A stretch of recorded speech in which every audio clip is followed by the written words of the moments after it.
Well, welcome everybody. We're so excited to be bringing this session along to you. Thank you so much for joining us this evening. If you're in the Eastern Coast, in the afternoon if you're on the West Coast, and at various other times of the day for those coming from international waters. We're so pleased to have Kieran presenting to us today.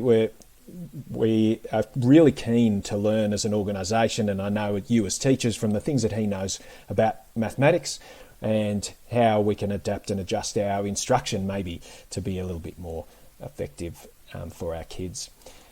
Kieran is a UK primary maths specialist teacher, and he has a keen interest in evidence-informed practice. He's the author of Tackling Misconceptions in Primary Mathematics and Thinking Deeply About Primary Mathematics, and he's also the host of a fantastic podcast, if you have the opportunity to tune in, Thinking Deeply About Primary Education.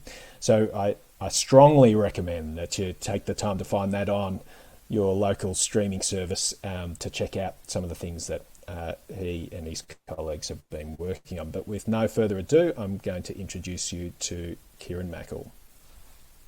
Thank you very much, and good evening, everybody. It's lovely to be here and to be able to share my view of evidence-informed practice in the primary mathematics classroom.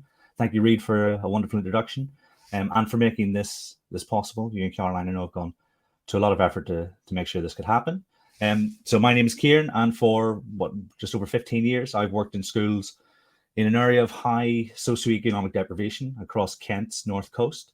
Kent is a really interesting county in England because there are areas which have an obscene level of affluence, but there are also parts which have been hit hard by the withdrawal of industries that were once key to the local economy, docking in particular across the north coast, and many parts hadn't really recovered from the gradual decline of key industries that were central to the local identity. If you've seen Les Mis, the opening scene was filmed in Chatham, which is in part of North Kent called Medway, but those docks aren't really functional anymore. They stand as an historic monument and a reminder of the not so distant past. And this is just sort of a long way of saying that I became a teacher to help those pupils who need education the most and could potentially use education as a vehicle for social mobility.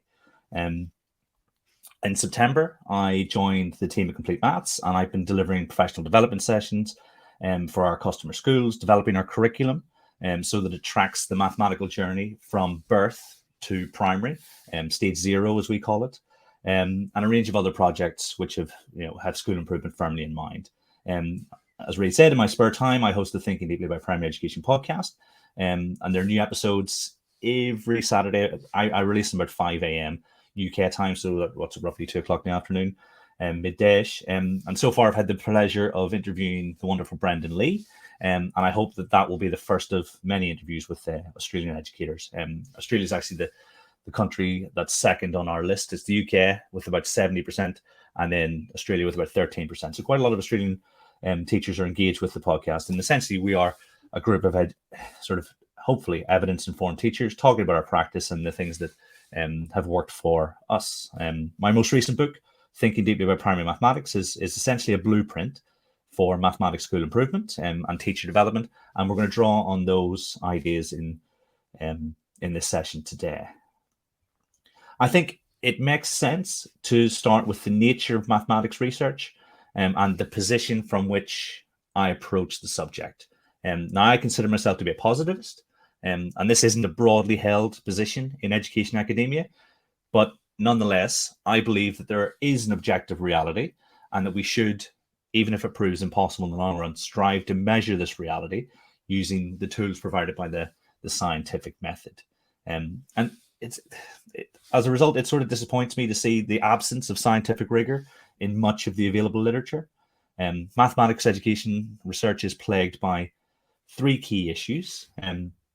You've got small sample sizes, recycled referencing patterns, and studies conducted over a short period of time, or as I like to collectively call them, the unholy trifecta of education research. Small sample sizes are an issue because more often than not, they present researchers with larger effect sizes than a larger sample might, and it's much more likely to study with 3 pupils as is quite common if you read enough of the literature, will suggest a greater level of efficacy than if the study were to be conducted with 3,000 pupils. Recycled references are dangerous, not least because they can hide a multitude of shortcomings. I think most people now are familiar with Dale's cone of experience, in which it's espoused that pupils will remember 90% of what they teach others, but very little of what they're told. But not only is this an example of pseudoscientific sort of bunkum, if you follow the sources, you end up with another picture of the cone, and not even a hint of a research study. And so a teacher from Alabama called Blake Harvard has written extensively on this and other similar phenomena. And he's well worth checking out if this is something, this kind of pseudoscience in education is of interest to you. And I think we should be wary of recycled references because the frequency, because of the frequency of which they are used to hide and to deceive audiences. And I'm not saying that every recycled reference has been used with nefarious motives in mind, but it's something to keep an eye on. And then lastly, we know that learning happens over an extended period of time. So when we see a study that measures the impact of something over a period of probably less than 2 months, then we have a fair idea of how much stock we can place in the conclusions that have been drawn. For instance, if you look at Ebbinghaus, what was it, in the 1850s, 1860s, he was looking at his recall after a period of 2 months at the very least. So I think that's the sort of standard in terms of how long will this has this study been used to measure the sort of the progress of the learning of pupils. Now, I know that this paints quite a bleak picture, but my intention is to provide a context for my work, my words, and my advice to anyone who wishes to engage with education research. Panacea do not exist. Silver bullets are like gold dust, and it will take thought on the part of the reader to engage with research in a truly meaningful way. And that's why thinking deeply has been my phrase of choice when sort of branding my sort of output more recently, because I think thought is one of the most important things a teacher can do. Thinking is one of the most important things, and this thought need not happen over large chunks of time. We'll come to how we might engage later, but suffice to say, I think we need to be cautious. We need to look out for the signs that the research we're engaged with is indeed of a high quality. And even though the field is sort of strewn with questionable studies, there are many, many excellent resources and sources on which to base our practice. And the available research provides us with many good bets. Best bets was the terminology for a while, but I think good bets is where we're settling now. And we can double down on these when trying to provide our pupils with the highest quality education. And so my intention for this session is to take a look at some of these good bets. When I was planning this, I could have planned maybe 6 or 7 hours. So I've tried to keep things as brief as possible. But hopefully what we'll look at are those which help making the need to cross the bridge from novice to expert less perilous than it might otherwise be. And hopefully what we'll leave today with is a clear idea of where to go to next in each of our respective journeys, if that's possible. But we shall try our very best. So we're going to start with mastery learning. Makes sense because working in complete maths, everything that we do is sort of built around the idea of Bloom's research into mastery. And the modern history is a fascinating journey that spans, I think, at least part of the last 100 years, maybe even go back to somewhere like 1901 in Chicago and in Illinois. But for the purposes of this session, we're going to focus on Benjamin Bloom's 1984 paper called The Two Sigma Problem, the search for methods of group instruction as effective as one-to-one tuition or tutoring, I think it was. And so Bloom is, of course, famous for having his work grossly misinterpreted via a pyramid that he had no involvement in creating. But his most important work, perhaps, is often overlooked or missed entirely. And the name Bloom should be synonymous with mastery learning. And hopefully, bit by bit, that's increasingly the case. So in this paper, Bloom contrasts 3 different approaches. The conventional classroom, where pupils learn in classes of around 30, and where assessments are used periodically to grade pupil attainment. And that might be familiar to most of us, certainly familiar to me for most of certainly the early part of my career. And then mastery learning, pupils again, still in classes of 30, but the actual teaching is no different to the conventional classroom. However, formative tests are given for feedback after every topic, with time specifically allocated for corrective work, and then a sort of a follow-up formative assessment. And then you've got tuition, where pupils work one-to-one with a good tutor and do the same formative tests and correctives after each topic as they do in mastery learning. It's just the ratio of adults to people is different. And so we wanted to test out, how we could, which of these is most effective and what we could do about it if not. And so in Bloom's work, pupils were allocated to one of three groups, taught the same material, but using one of those three approaches. And in 4 replications of the experiment, the same outcome was clear at the point of summative assessment. The scores for one-to-one pupils were higher, and there was less variability. You can see here that they've got this very short tail, and it reaches really high into the attainment sort of the test. And then their scores were compared with the conventional approach, not as high. The same was true for pupils who experienced mastery learning. And you can see here the typical bell curve of the conventional model. This is your standard distribution of results in a class, almost as if you did nothing and there was no intervention. This is how sort of pupils would distribute themselves sort of quite naturally. And you can see the distinction between the 3 different models. Now, what you may or may not know is that a standard deviation is the number we use to tell how measurements for a group are spread from the average. So if we take a 50-mark assessment, for example, the average mark in the conventional class might be 32, and then standard deviation might be 8 marks. So if we take that as an example, pupils who had one-to-one tutoring performed 2 standard deviations above the performance of those in the conventional class. And that means they scored on average 16 more marks in the assessment than the average for your standard class. Now, clearly one-to-one tuition is very powerful, and it's almost these effects that our complete mathematics tutor platform is being developed to replicate. But what's important to note is that pupils in the mastery learning classrooms performed around 1 standard deviation above the performance of those in the conventional classroom. And I think the result is even more startling when we consider that 90% of the one-to-one students and 70% of the mastery learning students achieved the performance level only the highest 20% of the students in the conventional conditions did. This is one of many studies into the efficacy of mastery learning. And I think it can make a significant impact on pupil achievement. Of course, it's not a panacea, and there's no catch-all solution. However, I think we should always be aspiring to catch more. And I think mastery learning is an idea with a vast array of supporting research, and it's the only thing I've experienced in my career to date which has had a significant impact on the attainment of the majority of pupils. I mean, for context, in my last role, I was working across 3 schools, where roughly 15% of pupils were meeting the expected standard in the core subjects at the beginning of the project. And I'm not saying it's all down to me, because there were new leadership and sort of systems were put in place to allow the pupils to succeed. But the model was a mastery model, and we made sure that we brought as many pupils along with us as possible. And by the end, some of the schools were in the top 3% nationally. So it's almost like here's the research, but also I lived this for at least the last 5 years. So at Complete Maths, we've been busy trying to decode Bloom's mastery learning in the hope of elaborating on it. And I think we've ended up with this mastery cycle diagram. Some of us may have seen this before, perhaps when reading Mark McCourt's Teaching for Mastery. I think it might even be the front cover, if I can remember correctly. But I think it's worth spending a little bit more time exploring this cycle because of how it tries to solve the 2 sigma problem. So looking closely at the cycle, we can split the diagram into 3 main parts. The first of those is before we teach a new unit. And before teaching a new unit, we've got this section at the top of the diagram.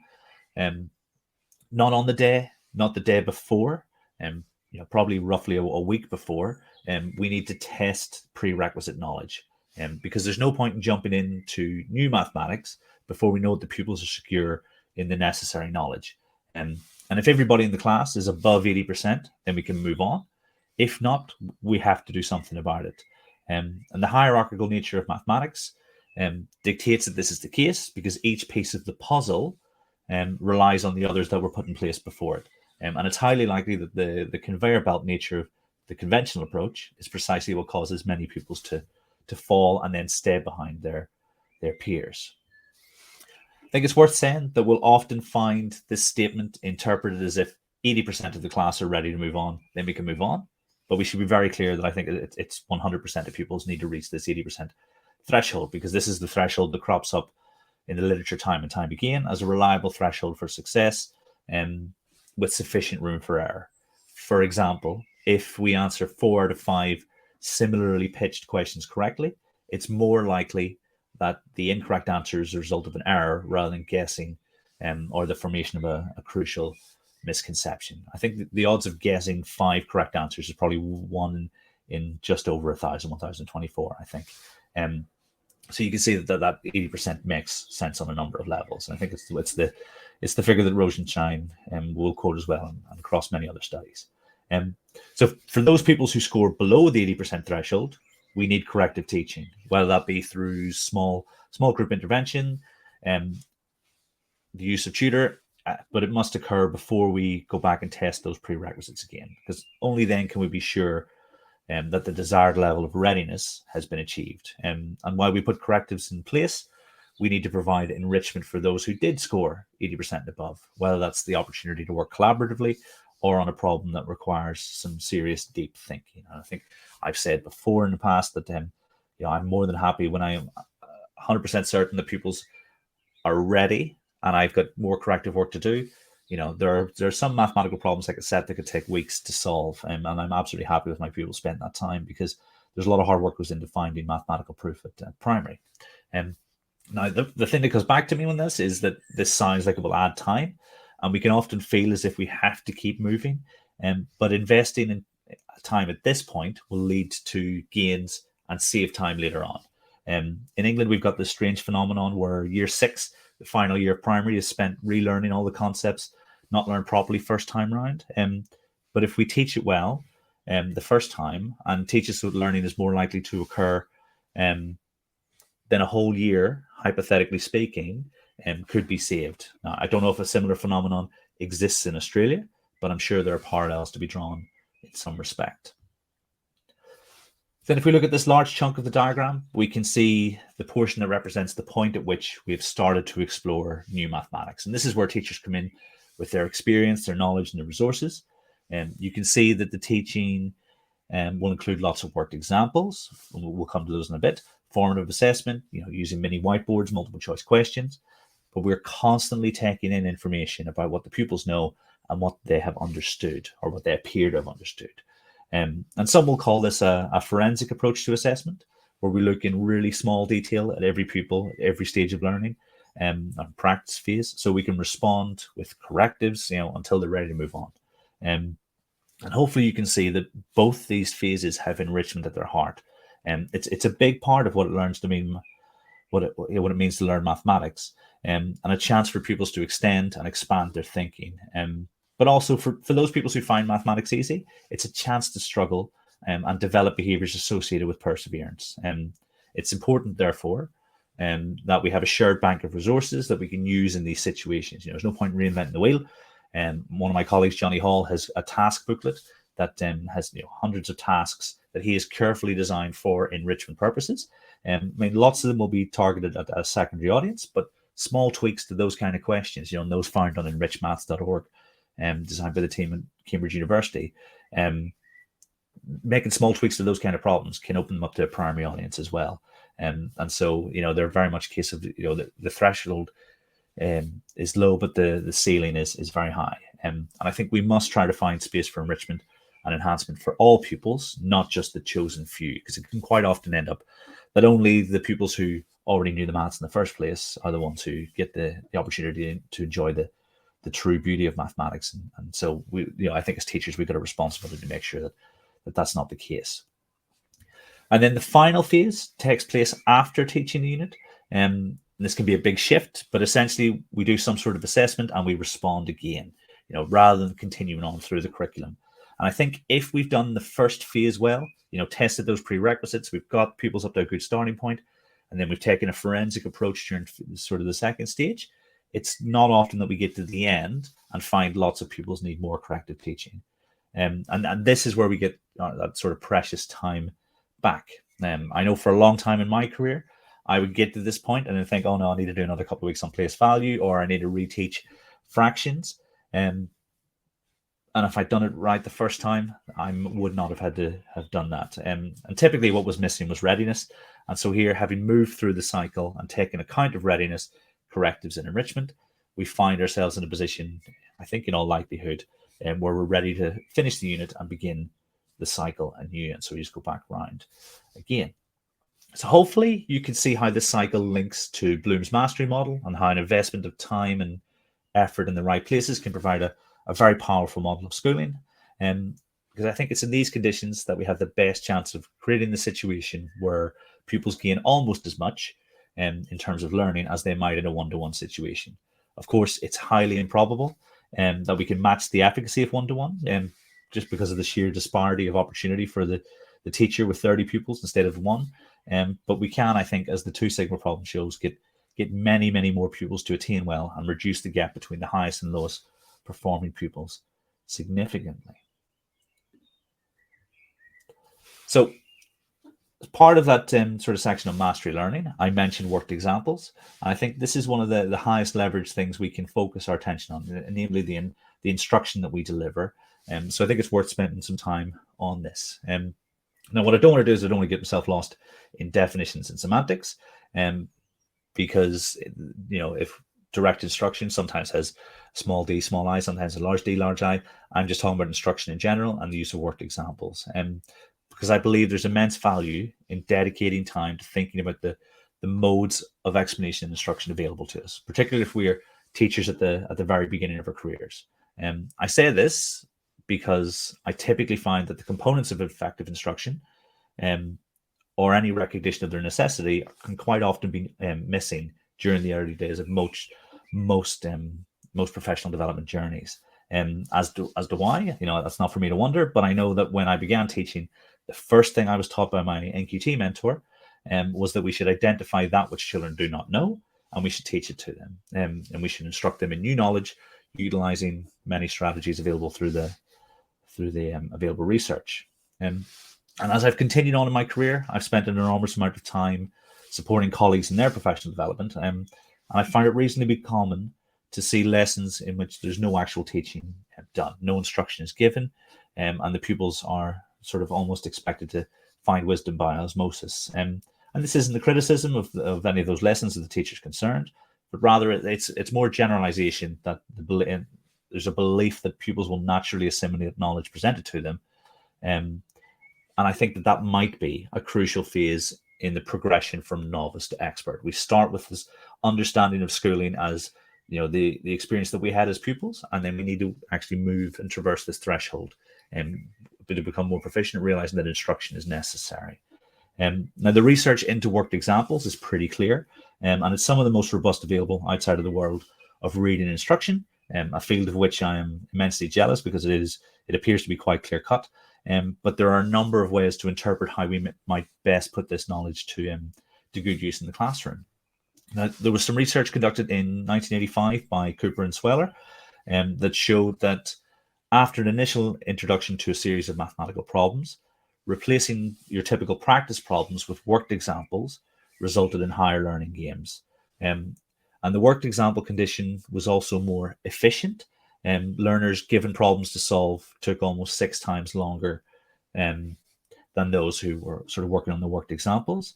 And I think subsequent studies have supported the finding that if implemented well, studying worked examples is more effective in the initial stages of learning, and learning primarily through problem solving. And if we're looking for examples of this, I think we should explore the work of Salden, Kudinger, Rankel, Alvin, and McLaren. I think they've got a paper from 2010, but there are many. If you follow the sources in that, you'll see lots of sort of great examples of this in action. And so even though students may usually be provided with examples or demonstrations in the initial stages of learning, quite often, this research found that quite often it was insufficient and they were typically low in number. So we really need to think about how frequently we're modeling, how many examples we choose, and almost over-learning as a default mode. The maxim that we remember what we pay attention to paraphrase Willingham, is never more apparent than in the worked example literature. In fact, when implementing worked examples with features that get students to actively study the solutions, such as prompts, and the worked example effect nearly doubles sometimes in some of the studies. Now, you may have heard of two of the biggest proponents of worked examples from the last few years. Mathematics teachers Michael Persson, who's from New York, and then Craig Barton from England. And the approach that they take typifies how an interpretation of the research can vary depending on your point of ingress, because they both read the same research, but Michael appears to prefer examples that are pre-worked, and while Craig extols the virtues of examples that are worked in real time, for example, via the silent teacher. Now I've had success with both, but I started with the latter, so with the live modeling, and then moved on to the former. But I think the most important thing is that we're using worked examples and drawing on the worked example effect where possible, and preferable. So obviously, we're not going to do it all the time, but we are going to use it quite heavily in the classroom. So in thinking deeply about primary mathematics, I outlined what I believe to be the 4 key ideas that teachers need to consider when first beginning to utilize worked examples. So this is the blueprint here, the 4 component parts of this idea. And that's not everything, but it is, here are your essentials, your starting point. And I think it begins with a mindset shift, and an acceptance that playing guess what's in my head isn't really a good use of time. I think classes around the world play this game every day, but it just doesn't fit with what we know about effective instruction. We should choose questions carefully, and I think use very few early on. We're the experts. We're trying to impart our knowledge with novices. I mean, I would consider most pupils novices until they reach the point of A level, because really, they might be having relative expertise, but in comparison with the teacher, I think the sort of the worked example effect and the expertise reversal effect sort of kicks in once pupils are almost in that 3rd level of education.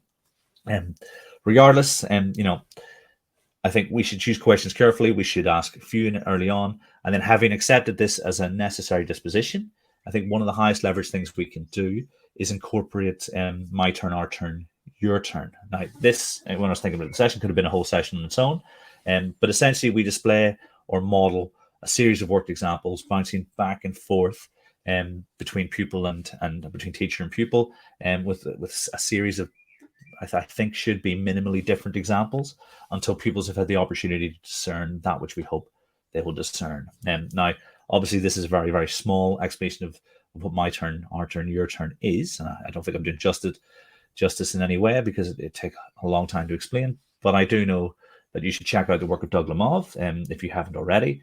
And I elaborate more on these ideas as I think they pertain to the primary classroom in thinking deeply about primary mathematics. And there might even be a video course on the Complete Mathematics CPD College, but it's been a while since I looked.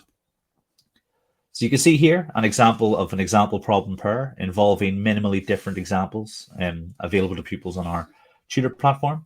And the way tutor has been designed is that it draws on the research to take pupils through a learning episode in which they're given high quality instruction. They take part in a series of example problem pairs and are given multiple choice retrieval quizzes at an increased sort of spacing. And in this example, you can see the teacher is modeling the solution to the example, and then pupils will be expected to use this to help them solve the corresponding problem. And one thing I love doing with teachers is looking at the differences within the pair and asking why they might have made these decisions and the decisions that they've made. In fact, I just look at all maths problems and asking why have the decisions been made. There's a guy from England called Gareth Metcalf, and he writes these wonderful, rich problems. And I would sit down with teachers and say, well, what has Gareth done here? And I think it's a really good use of our planning time, particularly when thought and the questions that we ask, hopefully you can see throughout this, the tasks that we set are and the time spent thinking about them are central to our success as teachers. I might not always agree with them, with the question setter or with the person I'm talking with, but I think it's an extremely effective way to become better at writing your own questions. And I think establishing instruction effectively is one of the first things we can do to be more evidence informed and to be more effective in the classroom. But we can develop this a bit further There are many types of worked example. Some were backward faded, where responsibility is faded from teacher to pupil. The first one will be completely worked, then the next one a little bit less worked, until it's the pupil's responsibility to solve completely. And it'll be up to you as a teacher to decide when that's the best approach. But it's just to sort of illuminate that the worked examples come in many shapes and sizes. Others involve different components, when depending on what the learning goal and what the desired end goal is. And there's no way we can change this overnight, but we can take the principles of effective instruction, a la Rosenshine and Taste Like a Champion, and put them to good use while we sort of develop the rest of our toolkit. We don't necessarily have as much time to delve into this in great detail, but the final point here, where it says using few words, I think my main aim is that it's not construed as restricting how often we talk in the classroom, because that's another example of a study that goes back to the same table. It recycles the references, but actually it comes from some time I spent in Singapore looking at maths classrooms, because I would often find myself going around the houses in my explanations, and talking about things that were totally unrelated. And when I went to Singapore, I saw how focused the teachers were on using their time to talk only about mathematics and mathematics lessons. Not a single word was wasted.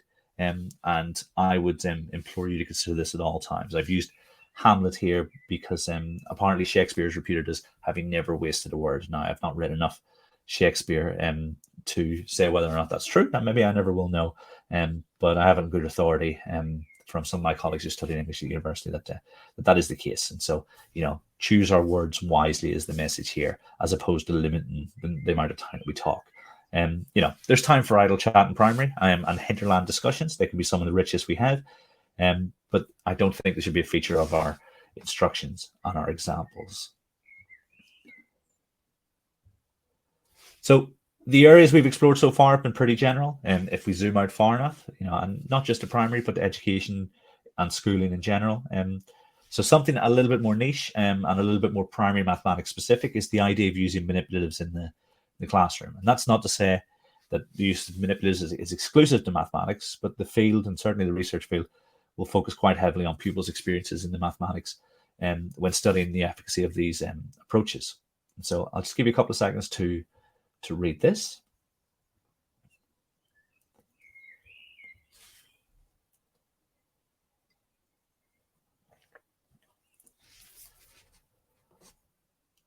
And so this is an extract from a study which gets quoted over and over again, and it's indicative of something that comes up quite a lot, but can feel quite counterintuitive to the message that the use of manipulatives is a positive thing in the mathematics classroom. Now, the study itself is one of my favorites in terms of its design, and I think it's well worth the read if you have the time. But there's lots of this message in the research from every decade from the 60s onwards, and it leaves you almost with a modicum of doubt as to whether manipulatives are of any use at all. Now, of course, I'm a proponent of the use of manipulatives, and the research, I think, ultimately bears this out. But we need to be very specific about why we use them and have some clear principles for application when we do.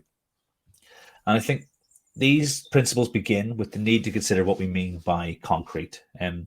So typically the message is that concrete is good, abstract is bad, but the definition of concrete is widely under discussed, I think, in education circles, at least to my knowledge.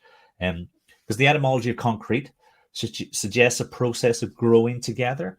And it's in this spirit, I think, that we should set our parameters. Now, sensory concreteness, where we can feel something that is physically concrete, is an aspect of the definition, but it's limited, and we would be wise to build on it. I think instead we should incorporate the idea of integrated concrete knowledge, so that anything that feels real to our pupils, anything that's firmly established in their schema, can be considered concrete as well. In Why Students Don't Like School, Willingham talks about starting where the pupils are, with their reality, what's concrete to them, and building from there. I think this too is concrete. This has meaning to the pupils. And so when using manipulatives, we should combine both ideas to create a definition which will serve us immeasurably in the classroom. Because if we do so, then we allow ourselves the opportunity to incorporate things like virtual manipulatives into our practice, which will save us money, time, space, and they might even be more effective in in some instances too. So let's have a look. I mean, this might be the best study that I've ever seen. And this is the paper. Definitely check it out. What they did was they took a tiny little Snoopy and they put him in a doll's house. And then they took a teddy bear Snoopy and they put him in the same place that he was in the doll's house, but in a real house. And the pupils or the children involved in this study couldn't find Snoopy. And this is borne out in other studies. But essentially, the salience of the model hindered the pupils. It was too real, and it was too concrete for them. And so, almost the finding from this was that if we hope to transfer across representations, I know that my colleagues at the end of Key Stage 1 will often say, well, they can do it with the manipulatives, but they can't, do it symbolically. They can't do it in their books. I think it's the salience of the model that holds them back. And so if we want transfer across representations from the abstract to the symbolic, for instance, we need to utilize less salient examples at opportune moments. We might therefore choose virtual manipulatives, such as those found for free at mathspot.com. Basically, if you go to mathspot.com, you go to the manipulatives tab, and you've got everything you could imagine. And Johnny, who designs the website, if you tweet him, 2 days is his normal turnaround if you think of a good idea. I think the last one I asked for might have been putting the one at the bottom left-hand corner of the number of the 100 square, and that was done within, it felt like seconds. But essentially, you go to, if you want to use virtual manipulatives, go to mathspot.com, and we can create a less salient, perhaps more mathematically accurate experience for our pupils, and then feeding into our long-term aim of supporting pupils in making sense and developing fluency with a given idea. So earlier I showed you an extract from a study often quoted, which gave pause for thought about the efficacy of manipulatives. But what doesn't get quoted as much, but is of great importance to us, I think, are the qualifying factors given later in the article. Because the manipulatives were not necessary because the pupils all had the prerequisite knowledge necessary to engage with the concept on a symbolic level. So these are the key findings here. And so the symbolic was sufficient because the pupils had really robust schema and they had really rich mathematical experiences from birth. But this isn't the reality for many of our children. The disadvantage gap that the mastery model is designed to close creates a clear divide between those with rich mathematical and social experiences from birth and those who do not, and are either given, quite often a screen or left to their own devices instead. And so when we're thinking about the use of resources and interpreting research such as this, it's very much the case that if a pupil understands the mathematics, at some point they will not need the manipulatives. But those pupils who do not have a model and will need exposure to quite a few potentially. And essentially, as is true of almost anything, it's the utmost importance that we as teachers become critical consumers of the advice on the use of manipulatives, taking into account their merits, what impact they're likely to have on the learning of the pupils in our respective classes. I think we as teachers must first be clear in our own minds on which structures underpin the mathematics we're teaching, what it means to be efficient in our processes, and I think ultimately how what we're teaching now will impact on the learning of our pupils in the future. Because if mathematics is to be built on incrementally and brick by brick, step by step, then we need to understand why processes work and how detrimental a superficial understanding might be for our pupils in years to come. Only then can we consider ourselves to have reached the level of preparation necessary to, I think, extol the virtues of efficient thinking. And so you can see here, in thinking about primary mathematics here, the 4 things I think teachers need to consider. I think they tie into the research. But if we take all of this together, and I think there's definitely much more we could have explored today, I think we can establish a set of key takeaways from the research into manipulatives and my recommendations based on them. I recently took a full 60-minute session on this, on being evidence-informed when using manipulatives. I took it on tour, inverted commas, around the Saturday conferences in the UK. And I used no fewer than, I think it was 68 papers to draw these conclusions. And I don't think I personally can be any more robust than that. And it might be that I've misinterpreted things, but I think I've spoken about this enough times with enough people with requisite knowledge to be pretty confident that these are some pretty good takeaways. And certainly I think 68 was a push for anybody with a full-time job, or especially one that's teaching.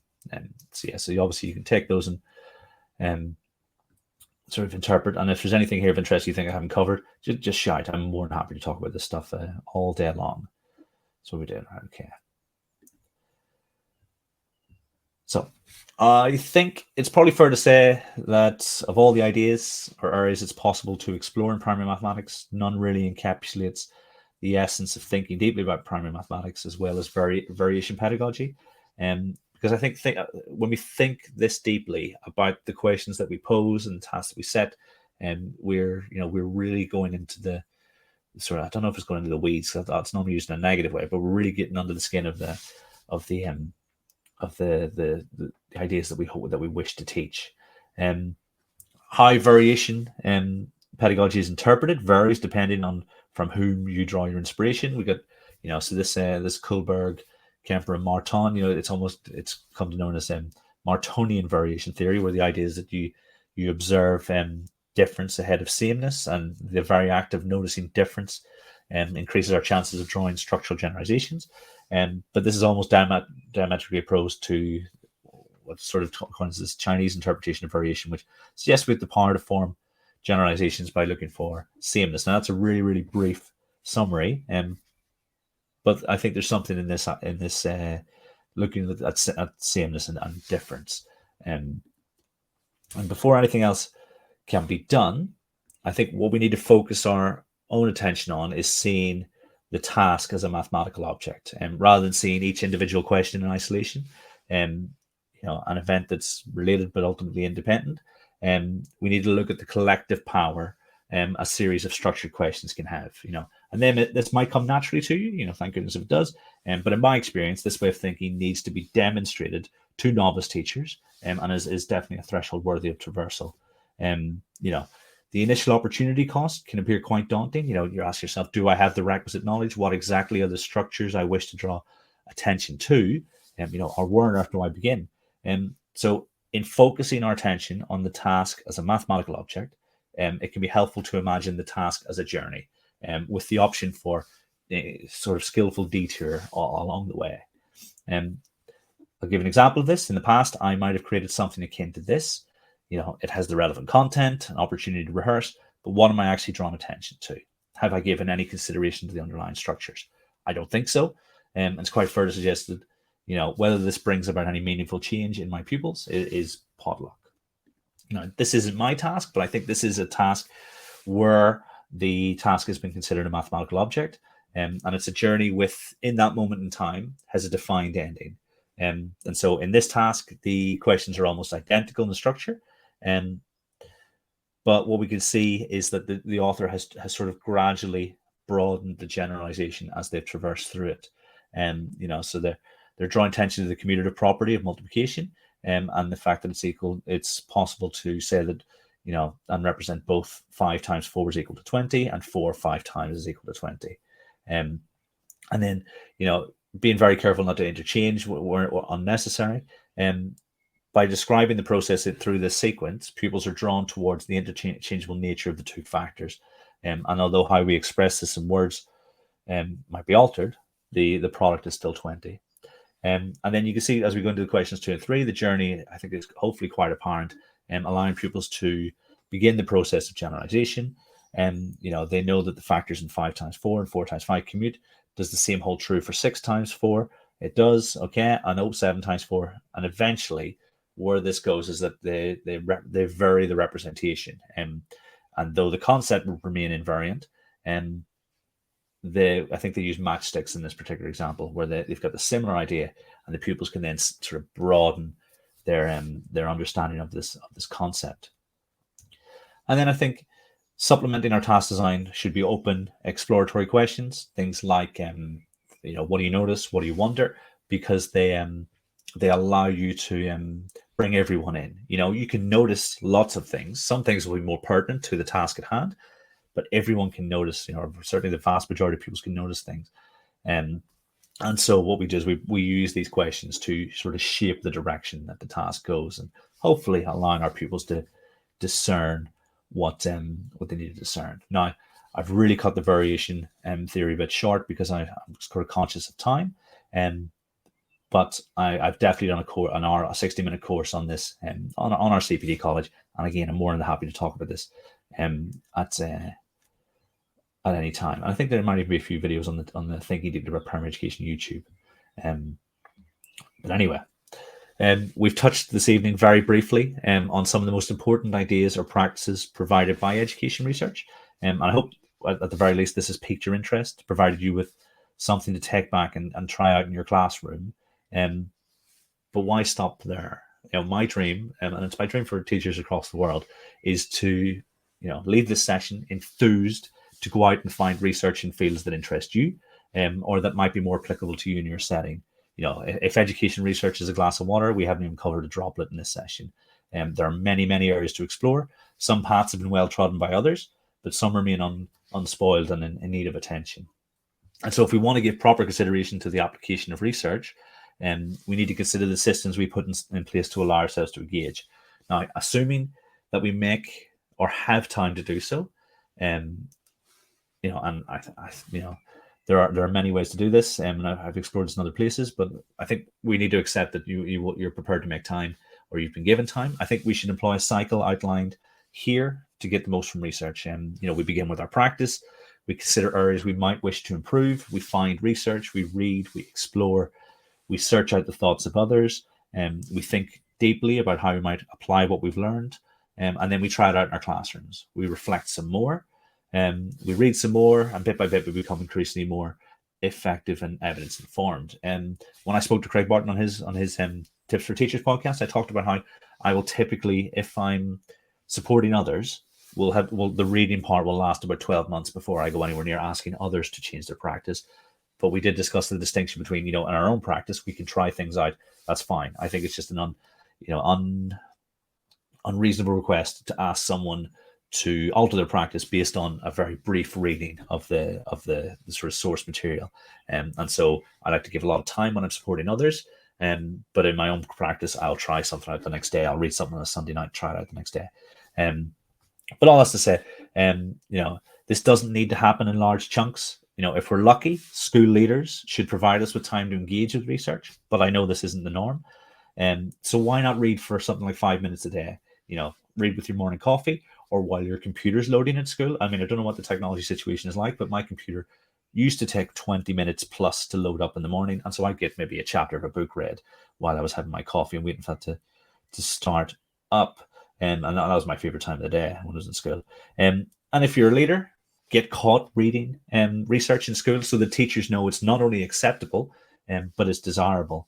And once we've built this 5-minute habit, I think you then become unstoppable.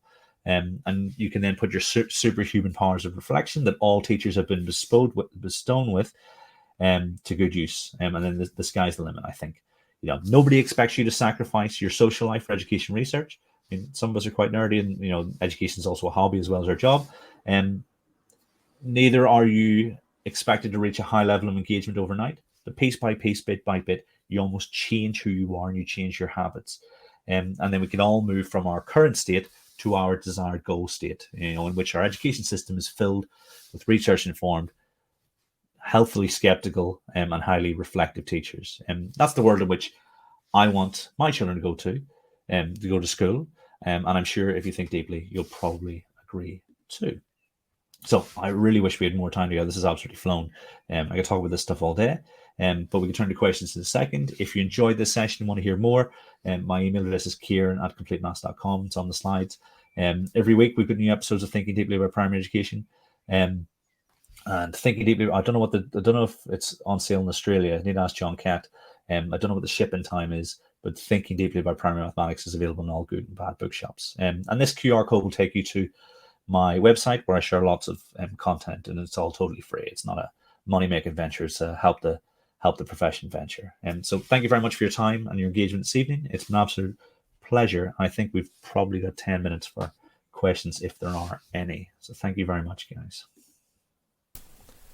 That was fabulous. Thank you very much, Kieran. I think I'd speak on behalf of all those who joined in live, and no doubt the hundreds who are going to be viewing the recording later on. When I say that we learn a lot. My automatic pencil, I've almost gone through an entire lead in that. So thank you. I thought I'll just throw a couple of the questions from the question in the chat through, if that's something that you'd be happy to do. That we had some questions about how the balance of mastery learning and covering the curriculum. Do you have any advice for teachers who are trying to support their students, building their mastery over time, but have this awareness that they've got a responsibility really to provide their students with access to the entire curriculum?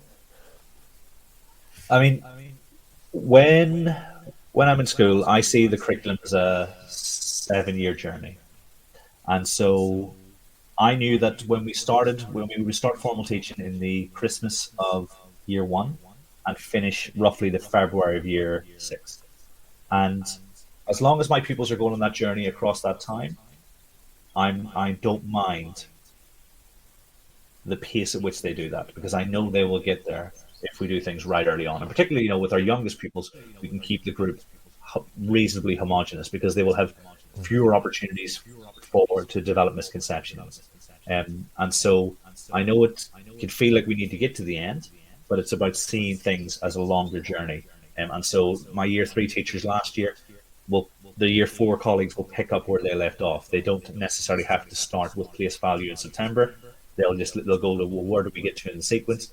Because we know that by the time we get to February in year 6, we will have covered everything we need to, and then they've got time to prepare for the examinations at the end of the year. And so that's been borne out a number of times. And so I think it's speaking to our subject leaders about that journey and where we are in it, I think. Yep. Well, it's interesting, that idea that we're all part of the child's journey through education, and we're one link in the chain, and we're all hoping to be one of those strong links, and that we can build on the work that's come before us, and that we provide this nice solid platform and knowledge and understanding in our kids for them to build on when they head off from our classrooms into other people's classrooms later on. So I think that's really good advice. We've had also a fair bit of chat about manipulatives, Kieran, as you can imagine. I'm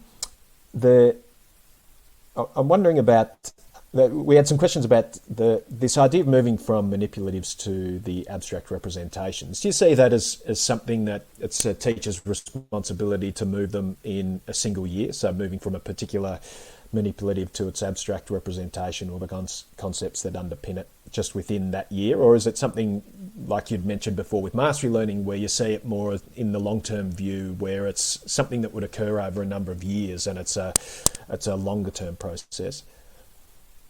Yeah, I think it obviously depends how we're trying to deploy the manipulatives, because I think if we're using them as a replacement for knowledge of key facts, so for instance, using them as a calculator, then they're less effective than where they're used to represent sort of broader mathematical generalizations. So for instance, the structures of arithmetic will run the whole way through school mathematics, and so the bar models that we draw, the Cuisinart that we use, they'll still be as applicable in year 2 as they will be in year 8 or 9.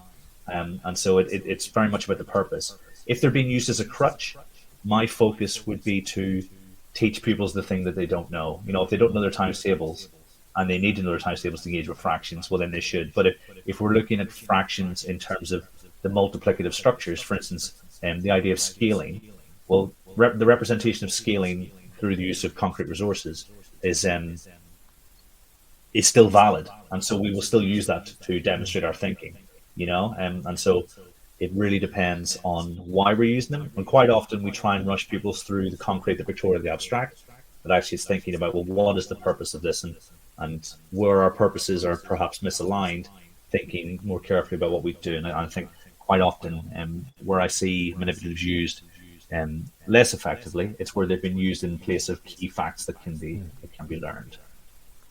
And do you have any favourites? Do you have any go-to manipulatives where you think, almost every primary classroom should have a couple of these on a shelf somewhere on a teacher's desk? Yeah, the 5 frames with 2 colour counters, because they can be used just as effectively with children who are 2 years old as they can be with pupils who are learning about fractions. And so Yeah, I would definitely have two color counters. I'd have 5 frames. I mean, and 10 frames. They don't necessarily take much effort to make, and Unifix cubes. Because if you want something that's really versatile and you can manipulate quite easily, some of the pre-structured resources like base 10 equipment, they're quite rigid. Whereas you can build 10, you can show the key bonds with multi-link cubes. So in England, there are thousands in every classroom. Soon that might be the case in Australia. But I could teach with just those three. And in fact, my key stage one, the only manipulative we used for a long time were multi-link cubes with the frame representation. Yeah. So, do you use other symbolic representations? I've got a few questions here about Singapore maths and their use of the bar model. Is that something that you'd use in your instruction? Yeah, 100%. Yeah, particularly when we're looking at arithmetic structures, the grammatical structures of problems. I mean, I could have touched on it tonight. I mean, if you go to the link to the website, I've got slides that demonstrate how I would use the bar model based on my time in Singapore and my colleagues there. So, people are more than welcome to check those out. They can download the slides, use them with their colleagues or with their classes. But in terms of making broad generalizations, they can be a really powerful tool. Again, they won't do the maths for you, but if you're coming at a problem from the point of, well, what do I know, what don't I know, then you can then structure this bar that will help you access some really rich mathematical problems, I think. Yeah. No, it's good advice. We see the bar models being used far more often in Australian classrooms, probably over the last 2 decades than before that. So it's great to hear that you think that they've got great utility in classrooms. And probably the last one for today, Kieran, have you got any particular tips for supporting children to learn their maths facts? Is there anything that you found where you just think, oh, well, if I had to give a couple of pieces of advice to a beginning teacher, these would be top of the pops? Yes, absolutely. I mean, I think as teachers, what we can do is we can take a little and often approach. So every day, a couple of minutes, structure which facts we want them to learn and when. For instance, with the multiplication facts, if you look at the unique facts, you could probably cover one a week between year 3 and year 4 in England. And by the October of year 4, you would have covered all the key facts. So you just took one a week, said, right, we're going to learn this fact this week. By the end of year 4, or by the start of year 4, you have it sorted. So little and often, map out the facts, map out the key bonds. We used to map out the key bonds starting in nursery, starting with 1 plus 1, and then we'd work our way up. So by the end of reception, they knew all the key bonds that they need to know, and particularly those within 10 and within 20, because they often get missed. It's often 210 and 220, but we mapped out every single one because that makes pupils more flexible in their thinking. And flashcards. It doesn't need to be high tech. Put them on a flashcard. If I know it goes in the right pile, so if it's right, it goes right. If I don't get it right, it goes in the left pile. And then tomorrow, when I'm doing my 2 minutes of flashcards, I then pick up initially the cards that I got wrong last time, and then over time, because that's essentially what Ebbinghaus did when he did his research into his nonsense words, with his forgetting curve. He gave himself flashcards of nonsense words. Flashcards are one of the most effective ways to commit things to long-term memory. So I think those 3 or 4 things in conjunction really help pupils. And like last year in England, they brought in a multiplication check. I think our average score was full marks, based on, even though there's a pandemic, we need to give the pupils those key things to do, and we helped structure their learning in such a way that it was beneficial for them. Well, they're such important aspects of maths, foundational, and those maths facts can make life so much easier for kids, and their learning in mathematics a lot more enjoyable for them later on in their mathematical careers when they've got those down. Well, folks, it's near the end of our time together. I'd like to once again thank you, Kieran. Thanks so much for taking time out of your day to speak with us.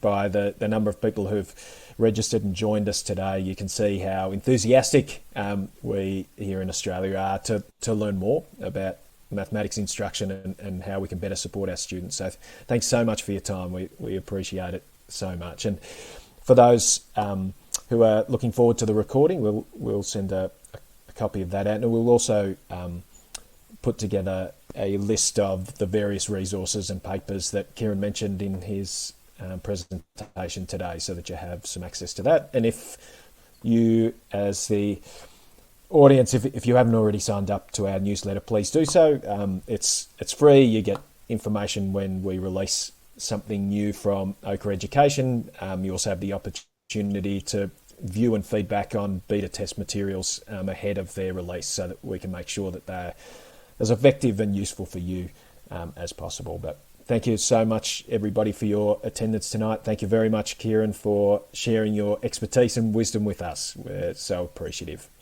Good night, everybody.